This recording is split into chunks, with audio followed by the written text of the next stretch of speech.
Imagine a world filled with dark and horrible creatures, and it's only up to you, as some sort of little Funko Pop looking guy, to go survive.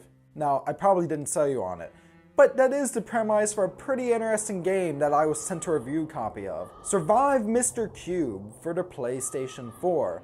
This is a title that originally came out for mobile platforms, and if I remember correctly, it's coming out for Steam as well. But is it worth your 15 bucks? Well, let's find out in today's review.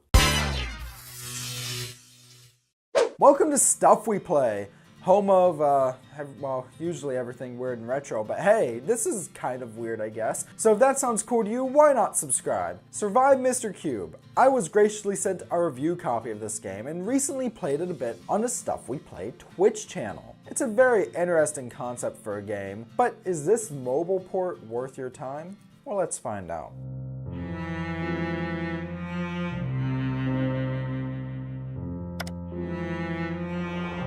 Survive Mr. Cube places you into a procedurally generated dungeon as a randomly chosen character. In that sense, it reminds me a lot of the game Don't Starve, mainly because there's no real end goal here. It's really just survive as long as you can, upgrading yourself as long as you can, and see how far you can get.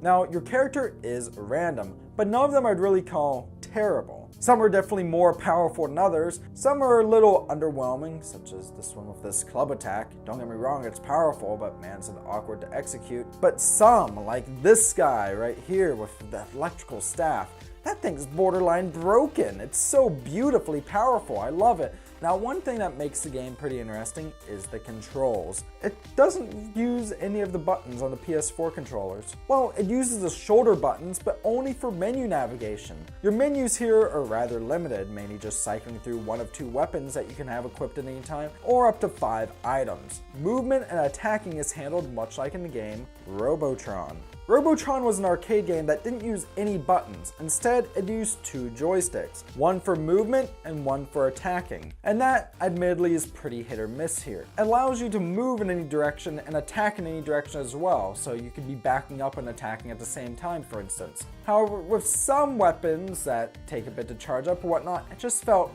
awkward. For those that you could repeatedly fire though, like guns or that fantastic staff weapon I was talking about earlier, it feels incredibly natural and very easy to execute. I wonder if there'd be a way to refine it or even just maybe add an update patch to the game so you could maybe map the controls to just using a button, because I do feel like some control better with the 2 joystick setup, but some I feel could be benefited by just a simple button control. Now, what's cool about this game as well is there are shops in the beginning spawn area. When you die, you actually keep all the gold you've collected, and then you can spend it in the shop here. And you'll be getting random items and whatnot, some of which are fantastic, like the guns. The pacing here is very good. It's not really a game I could see myself sitting down and playing for 12 hours on end, but it's definitely something I could see myself picking up for an hour at a time. In fact, since that initial stream, I have on several occasions. You'll go through a different type of dungeon area every time, and you can continuously challenge yourself to try to complete the map and find new enemies and obstacles and loot.